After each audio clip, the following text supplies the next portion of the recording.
Welcome to Future of Flushing. I'm Vito Calisi. With me is Jonathan Barron. And to my right is Austin Troesser.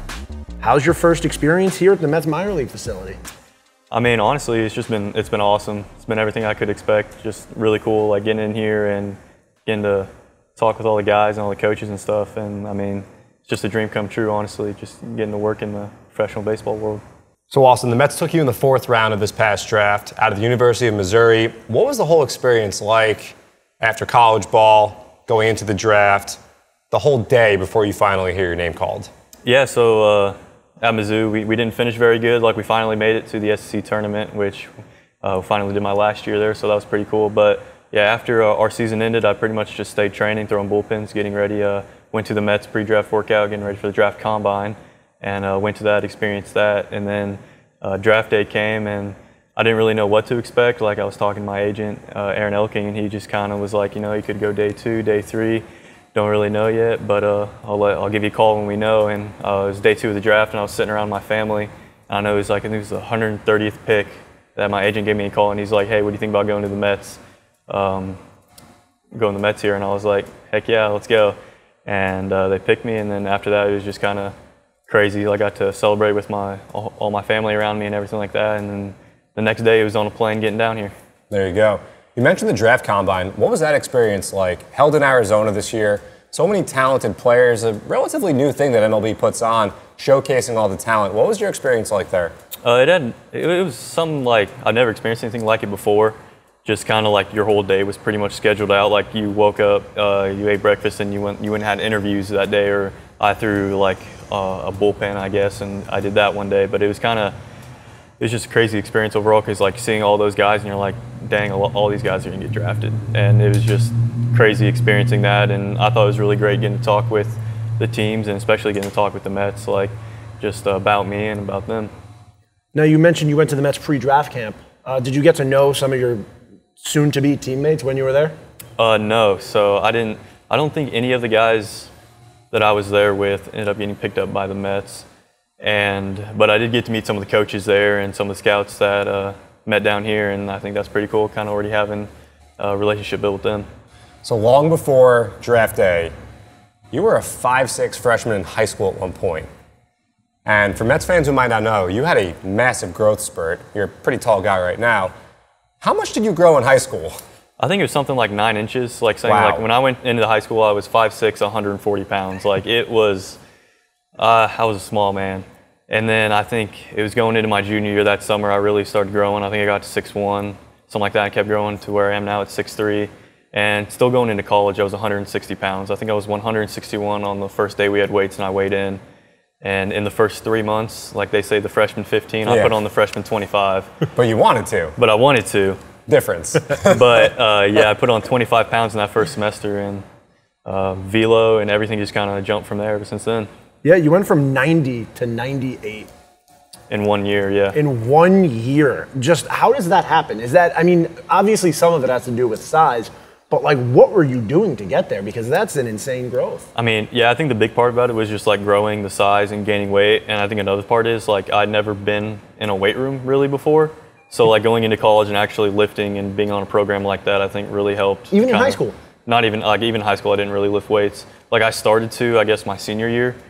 And even then, like, I think I was squatting like 1 plate. Like, it was nothing crazy. And then when I got to college, it was like, oh, you got weights at 6 a.m. every day, you got running every day. So like, actually like being able to like build muscle and gain strength, I think helped a lot too. And as you grew, what was it like just getting used to your new body, using the levers that you had, your given abilities, and then transitioning that and using that when you were on the pitcher's mound? So I think my freshman year I struggled a little bit because I gained all that weight and that size, and my velo jumped that I didn't really know where it was going or what I was doing with it. So like during the year at Mizzou, I didn't pitch very much. And then once I got out into the summer ball, I played in the Appy League for Greenville. And I think that's kind of where stuff like started coming together. Like, I was figuring out my body, like getting comfortable with it, and like everything was coming together with my mechanics. And I threw really well there, and that's like where my velo jumped to. I think I was just comfortable. So I think it was just kind of what helped is just like getting comfortable with myself and like learning like my new body now that I'm 30 pounds heavier. And I think all that just kind of put it together. Let's talk about your sophomore year a little.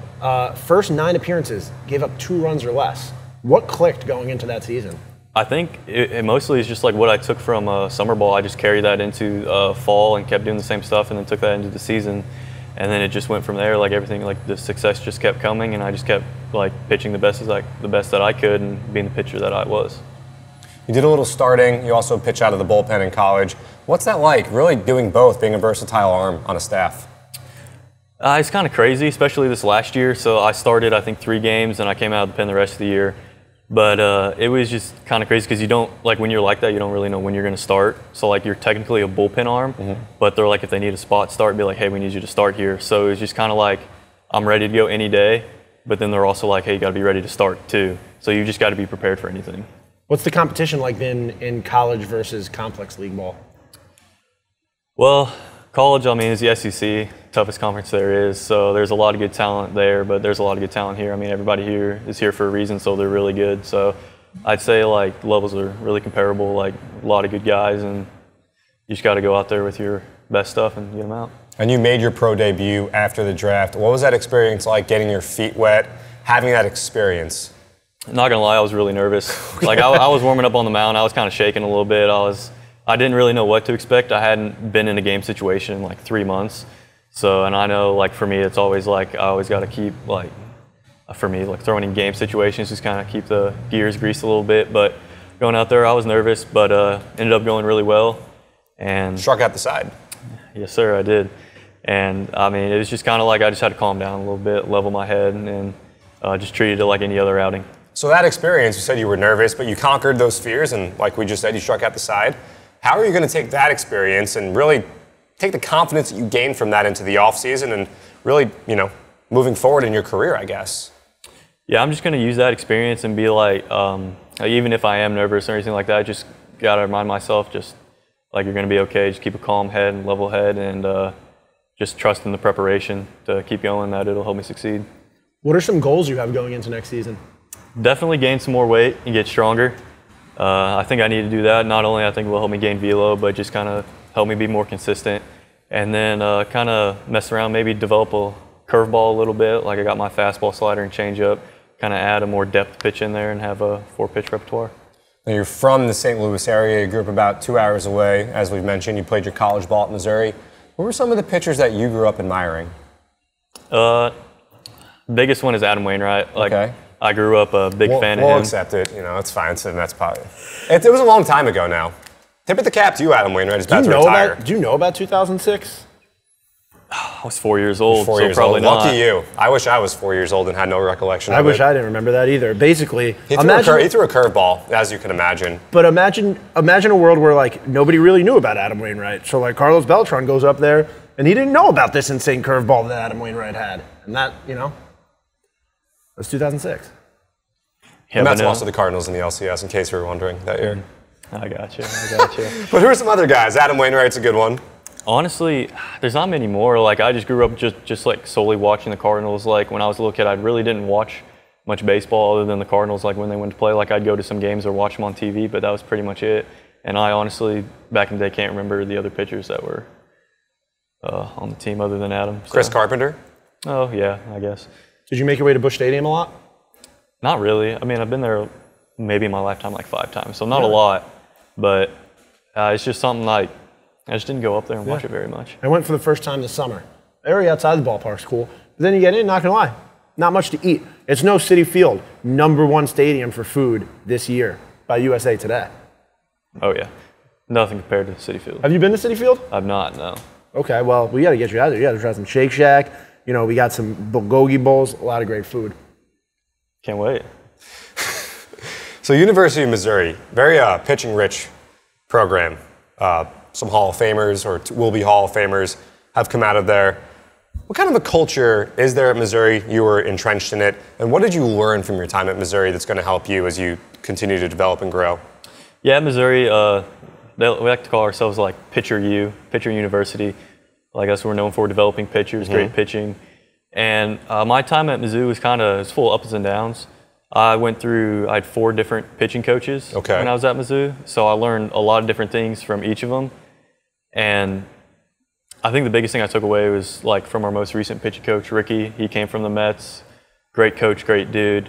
And I think he helped the program like develop even more. And sadly, he's not there anymore. But he was really big on just like letting pitchers be themselves and like identifying their strengths and like using those strengths to attack the hitters and developing those strengths to become even better. Let's talk about 2019 semifinal state championship game. You strike out 11 batters in a complete game appearance. It's a lot of pressure on you in that moment. And just like you told us in your debut game, you went up there, you faced the moment. Were you nervous in that game, or were you just all confidence? I was nervous, but for a way off topic reason other than like throwing the ball. So it was the CarShield field, which is an all-turf field, and we had metal spikes, and they didn't let us wear metal spikes. So I had these like random turf shoes that I was wearing that had no grip, and my biggest fear on that was just throwing in those and slipping. And I still think like when I think back of it, I don't even think about anything other than the game, other than wearing those like turf shoes. And if I would have had cleats, I think I could have done even better. Mets fans who aren't familiar with you and your game, what's something that you want them to know about you, what they can expect to see from Austin when he's on the mound? I can think they just can expect someone that's going to go out there and do everything they can to win, work their hardest, and not take a single pitch off, and just compete every pitch. I mean, I think that's who I am. Like, I love competing. I love being out there and doing my hardest to do my best. And when you make your debut one day at Citi Field, and you hear that song when you come out to the mound, do you have any idea in your mind what it might be? No, I have no idea. Now, I'm going to pitch you on something. You're a Missouri guy. You familiar with Nelly, the artist Nelly? Yeah. Hot in Here, Country Grammar. I'm familiar with Nelly, yeah. Okay. Must Be the Money? Must Be the Money. Ride. What's the name of that song? It's not Must Be the Money. Is it Ride With Me? Ride With Me. Yeah. So you're familiar with all these hits. He could. They say he could have played for the Cardinals. I didn't know that. They say Nelly was like a phenomenal baseball player, and like he could have played pro ball. Might that be an option? Nelly the St. Lunatics? I don't think so. Might rap be an option for you to perform? Like, do you think you and Nelly could switch places? Do you think Nelly could play baseball and you could be a international selling platinum R&B/rap star? No, I cannot sing, so No? I'm not even going to think about that. I've joked around with when I was at Mizzou, my teammates a little bit about starting SoundCloud and rapping, but that's just because of how bad I was. So, so bad it's good? One of those? No, and it's just that bad. It could be good. But, I mean, walkout song, I mean, I'm more of like a 80s classic rock type of guy. Really? Okay. So you're a cultured guy. I was in there before, took a little break from the humidity, and I said to AJ, because we asked AJ and we asked Boston if they had seen Space Jam, they both said no, and you reacted like you've never seen Space Jam. I mean, it's a classic movie. That's How what can I'm you not saying. have seen it? That's what I'm saying. So you've seen Space Jam, it's a no-brainer. You're telling me you're very familiar with Nelly, which I respect. I mean, that's, 2002, my heyday. Yeah. And now you're telling me that 80s classic rock. I mean, maybe it's you're a college guy, so a little older, a little more matured, but I respect the, What 80s classic rock? I mean, we got Guns N' Roses, Whitesnake, Bon Jovi, Yeah. Bon Jovi, Great Jersey. White, any of those songs. Motley Crue.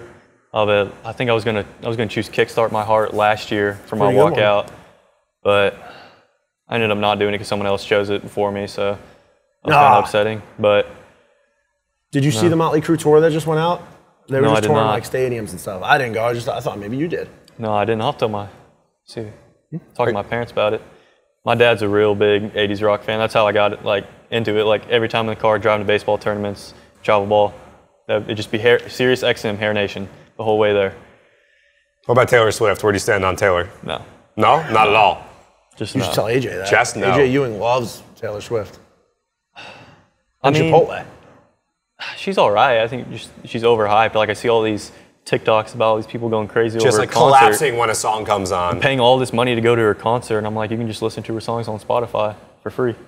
Like, it's not for I free. like the way you think, Austin. Yeah. We're sharing a brain here, man. We are lockstep. I might get some hate for the Taylor Swift hate, but Forget 'em. It's Taylor Swift, so. Well, thanks so much for sitting down and giving the time to us. And, we're excited to watch you in your Mets journey. Awesome. Thank you guys.